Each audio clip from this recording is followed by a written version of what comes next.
All right, how's it going, guys? So we've got a guest on the panel. Whenever I have a good friend in Miami, definitely will choose to go on a live stream or whatnot just to get some content. But yeah, let's just start with an introduction. Absolutely, sure. My name is James Lawley, and I'm the person behind a brand called Gentleman's Collective, which started out really as a media brand making content on YouTube and Instagram and has since expanded into a members club. We have around 100 members all over the world, events, and that's why I'm here right now. Awesome. And we had an event yesterday or 2 days ago. Yeah, Thursday evening. Yeah. So we invited our members down to this place in Miami, which is a cigar lounge and bar. Really nice spot. And then we had a pairing menu for all of our members to choose from, where the cigar was paired by an expert tobacconist and a mixologist to go with the perfect drink. But more importantly, it was about just hanging out with some new people, making new friends. What did you think of the guys that you were able to meet? Did you enjoy it? I like the events, right? It was a combination of business owners and a lot of sales guys as well. Mm-hmm. But it's a good mix. It's not only just one age range. It's between a lot of different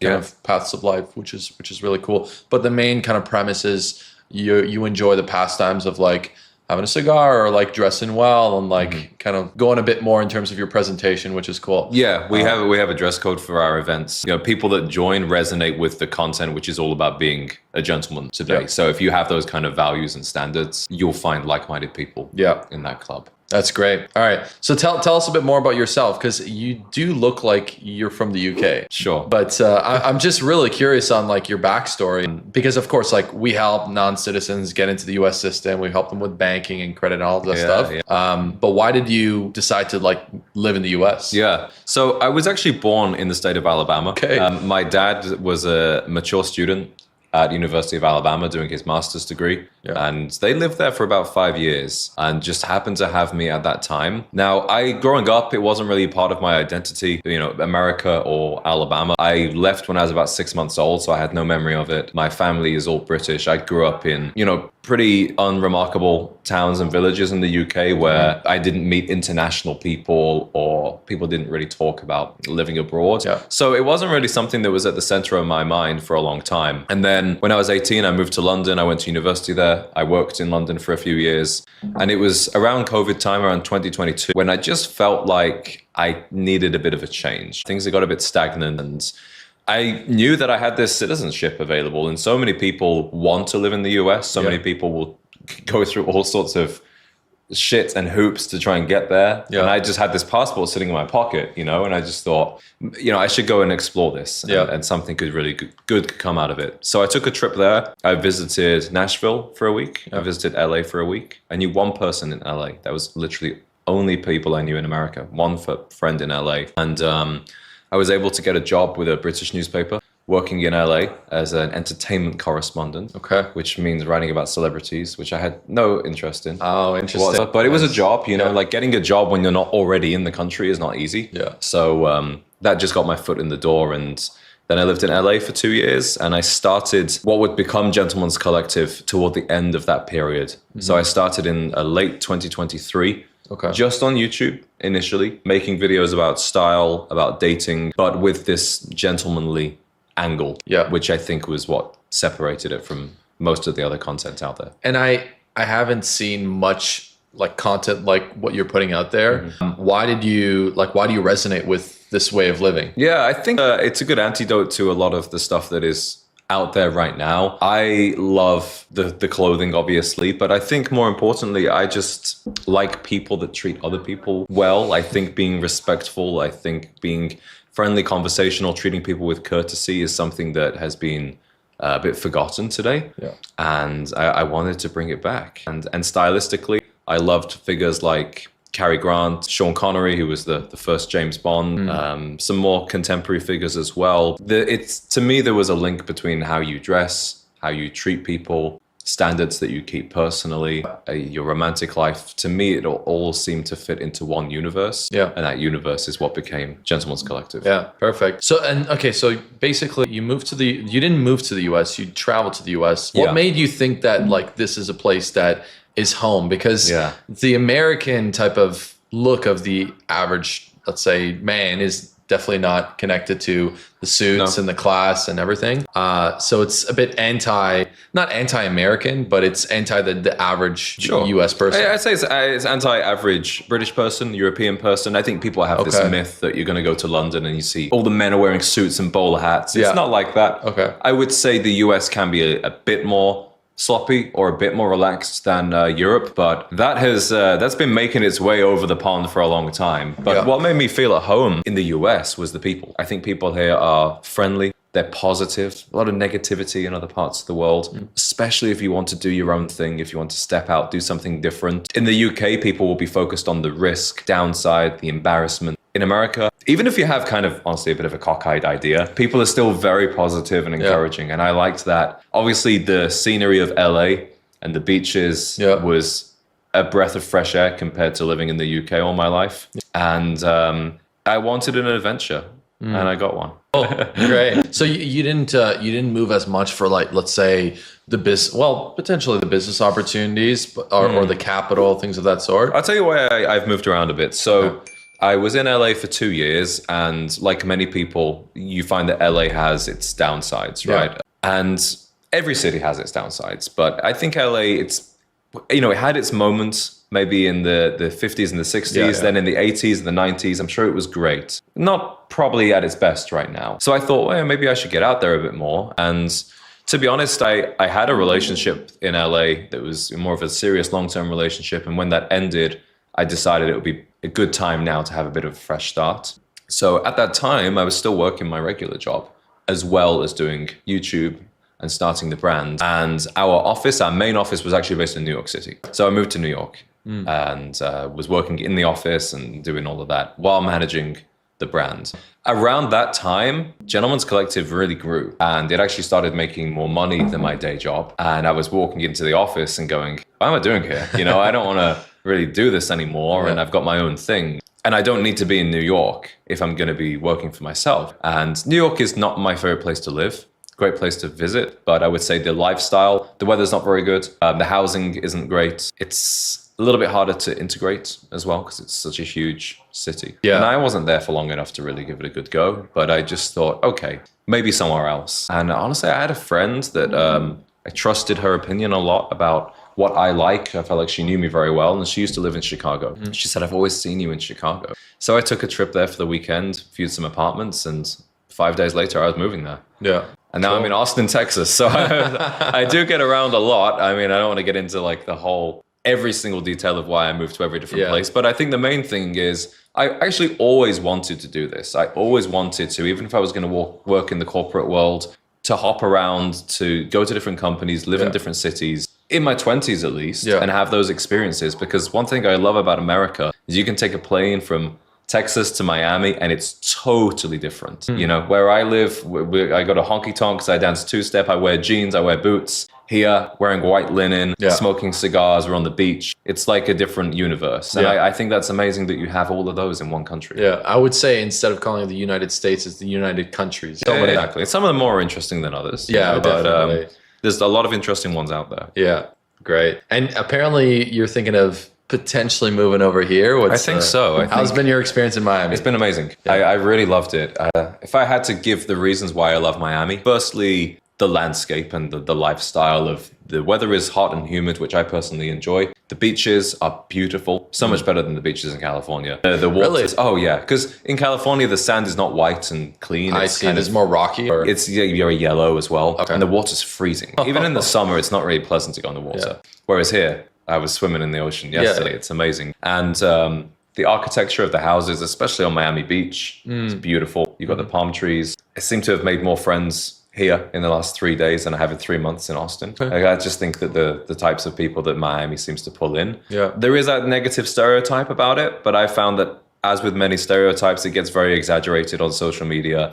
It's not all Lambos and Ferraris and flexing and live streaming OnlyFans girls. There's a little bit of that here, but it's not like the only thing you see. I was pleasantly surprised with people being actually just genuine, down-to-earth people that want a good life for themselves. It's really about who you surround yourself with. Yeah. Right. So if you go to sleep early and you wake up earlier, then you're not gonna be in that world of the partying. And or you can whatever. do that in Austin. Yeah. You can do that in LA. You're right. Every city has its own different sides to the same coin.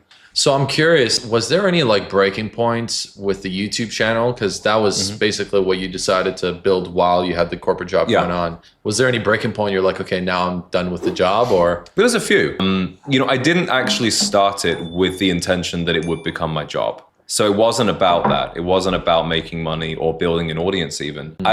Anything I do, I want to give it a good go. I don't like to dabble, So I said that I'm going to do 3 videos a week. And that's my goal. The goal isn't views or subscribers. And it took about 3.5 months of doing that consistently to get 1,000 subscribers, which is when you can start making some AdSense on YouTube. And at the time, that was really my only understanding of how people even make money doing things like that, right? Yeah. So that happened. And then maybe first month of AdSense, I made a few $100s. Then it was 2,000. It was more and more and more. And then I hit a few videos started to get over 100,000 views. That really grew the channel a lot. So when you get 100,000 on YouTube, that's great. And then I had one that got over 1 million. Wow. As well. And then I hit I think I quit the job before this, but I got 100,000 subscribers in 9 months. Wow. Yeah. For me, it was financial. It was just, if I'm making more money doing this than my job, being as I don't like my job and that career path of journalism anymore, I know I want to do this. I'm okay maybe taking a bit more of a risk, It is risky. I just had faith in myself as well, and I'm a single person. If anything goes wrong, I suffer, but nobody else does. So I'm okay with that. How has the transition been with the corporate job world to now you're basically creating your own income?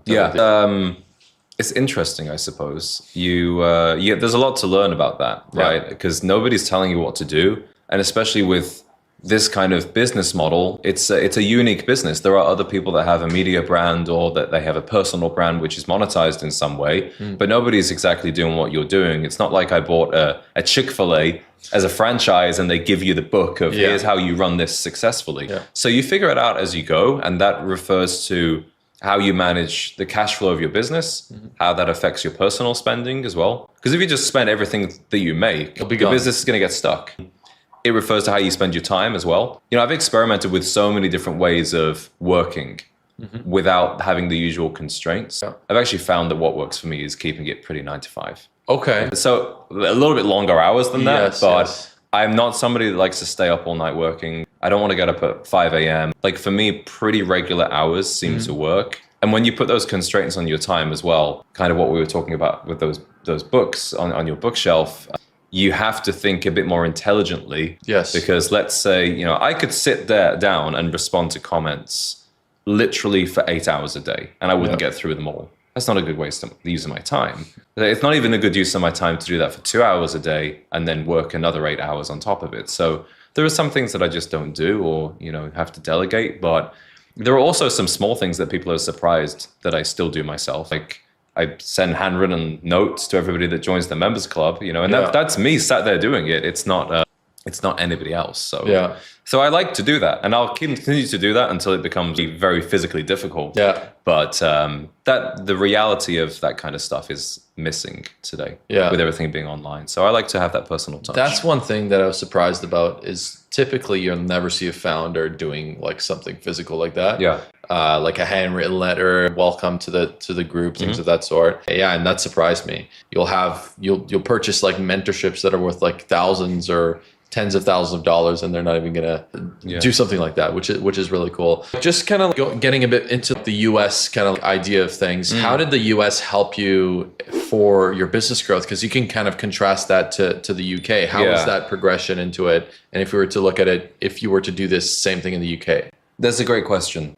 I think the difference is a little bit more psychological than logistical. And what I mean by that is I think I was inspired to do something of my own because I was in America. In the UK, people are less into side hustles, entrepreneurship. I mean, just look at all the biggest companies that are emerged over the last 100 years. It's America that is entrepreneurial. Britain has some great entrepreneurs as well. It has great inventors, creators, but America has this pull. And I think it's It is for funding as well, and it is for infrastructure, but the psychological value of being here, I just can clearly see a parallel universe where if I stayed in England, I never would have done that. Yeah, I really can. And I can also think of stuff that I tried in England and didn't get very far with, that if I'd been here, I might have thought about it a bit differently. Yeah. I think also Americans like stuff that isn't American. They like things that have a flavor of Britain or of Italy or of different parts of Latin America. So if you have something from one of those countries, even if that's just a personal brand or an experience that you can bring to the US, I think that's really valuable as well. So honestly, if I weren't British, I don't think the channel would be as big as it was. I think it would still be successful, but I won't deny that it's probably helped. And I bring a perspective of a British person into an American life. It's you don't see something like this in the US typically, which is definitely to be appreciated. Okay, so let's get into like a fun topic. How would someone like just starting out, how would they go about building their dress room in terms of like becoming a gentleman? You mean in terms of stylish? Yeah, exactly. That's a good question. I think it begins with more basic items, right? Maybe instead of if you're wearing sweatpants all the time, you could just start by wearing some linen drawstring trousers if you're in a hot place, or some nicer jeans. If you're wearing jeans all the time, what's the fit of those jeans? Are they actually flattering? Are they made of good quality denim, or are these just baggy jeans that you wear because you don't even think about it? So the most important switch that anybody can make is actually being intentional about the way they dress. So most people actually just throw on clothes because we can't walk around naked. They don't actually think about the message it's sending. So when you're doing this podcast, the fact that we are wearing jackets, that we're wearing collared shirts, that sets a tone for the podcast, which is very different to if we were wearing hoodies.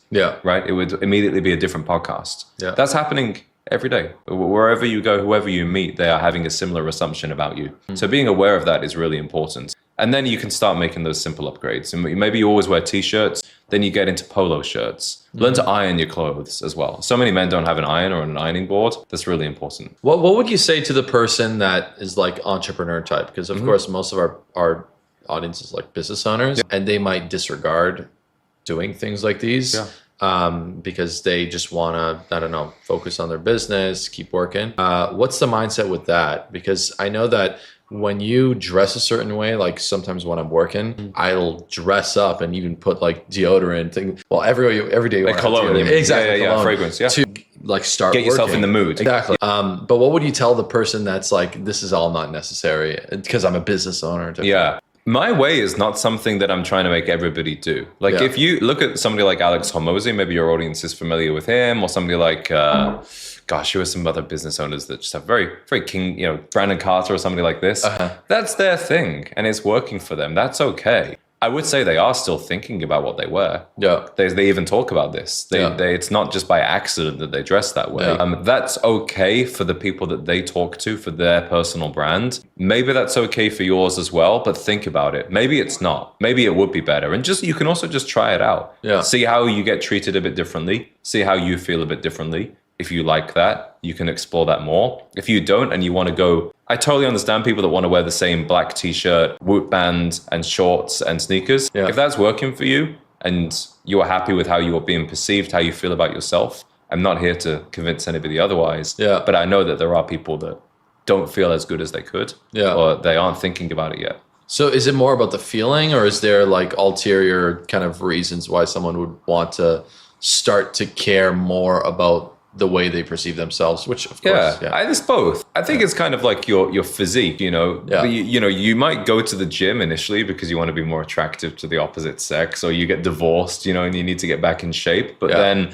once you actually start feeling better, both just in your body and with your self-esteem, then you want to keep going and it stops being less about other people. I don't dress really for other people. I dress for other people in the sense that I think about, is it appropriate for the where we're going? Am I going to make somebody else feel weird if I'm totally out of place? But I don't dress to try and create a certain impression as much anymore, just because I have my own brand, I'm not trying to morph myself all the time to whoever everybody else is. Okay. Great. When clients, they work with us, they they would actually love to live in the US, but in some cases you can't get that done. And the way that we kind of help them out is by bridging the gap, by helping them access corporate structures, the ITIN, which then allows them to have credit cards in the US, things of that sort. Because outside of the US, yes, there is not that, there's definitely, definitely a more of a negative culture, most places outside of the US, and it's less capitalistic, less kind of competitive, let's say. But there are some intrinsic things that they actually like don't have. For example, in Europe, there's Revoluts, there's just the typical banks that will not even lend you any capital typically. I know in some countries like they don't even have consumer credit cards. Like in France, I don't believe there's credit cards. There's if there are credit cards, it's more direct with the bank as a relationship, and you're not even going to get access to much capital. So for example, like I've had a client that's doing like multi six figures monthly, and he was even having a hard time getting like a $10,000 credit card, which is insane. Like he'll wash through $10,000 in less than a week. But I think that with the US, it's more of like an intrinsic thing, because there's like laws inside of the US that make it that risk could actually happen. But the US is like a high stakes kind of country, I would say. It's you feel like the safety brackets have been removed living here. I mean, you see that even with healthcare, the way that insurance works. There's more car accidents in America than any other developed nation. It's insane. But I think the emphasis is on personal responsibility. And as long as you are responsible for yourself, you are given a lot of liberty. But if you mess up, you're going to be paying for it. Whereas in the UK, for example, we have a much more robust welfare system. We have free healthcare. Our car insurance policies will always pay the full cost of what's happening. There's no like, oh, you only bought $250,000 of coverage. No, exactly. We don't have anything like that. That's very interesting. Okay. Let me think. What are your thoughts on Austin? I have not gone there. Austin is an interesting city. It's I have mixed feelings about the whole experience, I would say. Things I like about it a lot. I like Texas.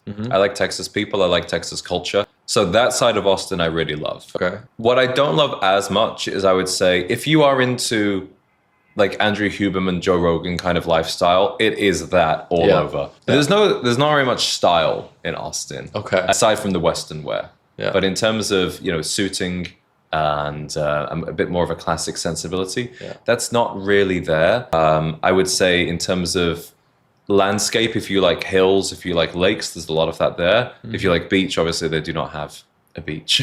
One good thing I will say, there are a lot of entrepreneurs there. It is a very much of a growing young city of ambitious people. It's it's similar to Miami in that sense. It definitely feels smaller than Miami, and it's less built up as well. Okay, it's less. Oh yeah. Okay. Like the downtown, it feels tiny compared to Brickell even. Okay, interesting. And what do you think about Miami? How like it's just built up, so it's built up? Yeah, I mean, I don't think Brickell would be where I would live, just because I've lived in downtown areas where you're surrounded by skyscrapers and it's noisy, and I don't feel the healthiest when I live in those places. It's not that relaxing, and I'm a beach guy, so probably Miami Beach would be the place for me. What part of Miami Beach? Because they're very different, right? North, mid, south. And there's like Sunny Isles as well.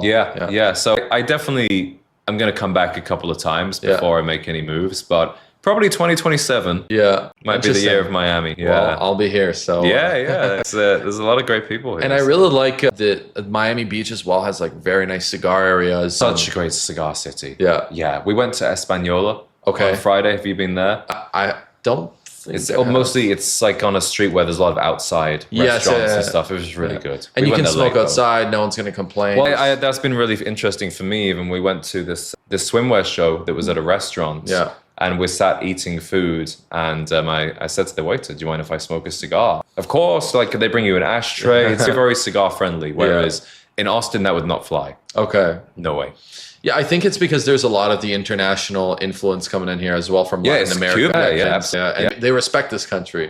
Right? Because a lot of them also came from that, let's say... They left for a reason. Exactly, Some people, they come here for the business because, of course, it's more business friendly. But some people, they come literally because it's like live or die type of situation. But most of your clients, is there a particular area of the world they're concentrated in? Yeah, so A lot of them European, Australian, not as many Canadians. I would have expected more Canadians, but also a lot of Dubai. So That's interesting. They want to come to the US. Yeah. Well, it's not that they want to come. It's that some of them do want to relocate to the US. But one thing about what we do is that we help you get the advantage of the US while not forcing you to like relocate. Sure. Right. So they can live in whichever country that they're in. Okay. But the primary thing is they just have a different banking system.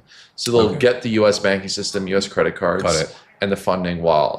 You definitely, when it comes to funding, without even actively trying to get funding as a business owner, like once you have a QuickBooks for more than a few months, they'll give you a line of credit. You have Stripe, they'll give you a line of credit. They'll give you a business credit card. Not always straight away. I know a lot of business owners that open up a checking account when they first get their LLC. They will not get a credit card for the business. But after a few months, you will. Yeah, because they build your credit. Yeah, but then the lines of credit can be pretty high. Yeah. So it's not something I personally use that much. But it's there. Here's my mindset with credit. It's that when you are trying to create proof of concept, right? When you're building something and you're not yet sure about the ROI, then it's your own cash. Yeah. And that's where people go on the debt side. Because it might not work. Exactly. You're not sure about the yields. But like for me, I've ran ads for like multiple months and I'm sure about the yield that I'm going to get back. Yeah. So I'm happy to like spend it on a credit card because I'm like, based on this data, I know that this is going to be my returns. I absolutely agree. So that's the play generally. And you can bootstrap a lot of stuff with not that much money. I mean, for me, I grew it as a media brand before I was trying to sell stuff. So I was just getting paid by YouTube. Yeah. And I had some sponsors as well. So I used that cash to go and buy inventory on my first order of ties. I'm going to do the same now with the cigar accessories. So that's cool. Yeah, thank you. I appreciate it. No, I'll put that purchase order on a credit card and just pay it right off. But it's not something that at this stage, I'm not trying to take on loads of debt to grow it. But it's also something that I recognize that my ambition for the brand is gonna need money. It's gonna need fuel. So it's when the volumes get high, and you have financial transparency of like what's your EBITDA, what's your COGS, like things of that sort. Then you can definitely use like a credit card because then they're not going to charge you interest on borrowing cash, right? There are certain like loan products that will give like non-citizens, for example. There was a guy from Cyprus and he was doing like Amazon lending, which they were charging like 20% interest. And basically how e-commerce guys that run their businesses is that you spend money, you buy the inventory and you spend on ads. And then after about 70 days to 60 days, that's when you get paid back by the customer, right? Because payment processing, banking, it's all slow. So we got him a net 74 trade line. So he got approved for like 100,000. Wow. Who was that with, if you don't mind me asking? With banker or? Yeah, no, I mean like who gave him the? Oh, it was with Flex. It's Flex, it's a relationship we have with. He's actually nearby Edgewater. But yeah, net 74, 0% interest. And like basically he removed 20% interest. Oh, that's amazing. Yeah, so that's cool. Yeah, all right. I think, do you got any last things we got to mention? I think I asked all my questions. The only thing I would say is thank you for hosting.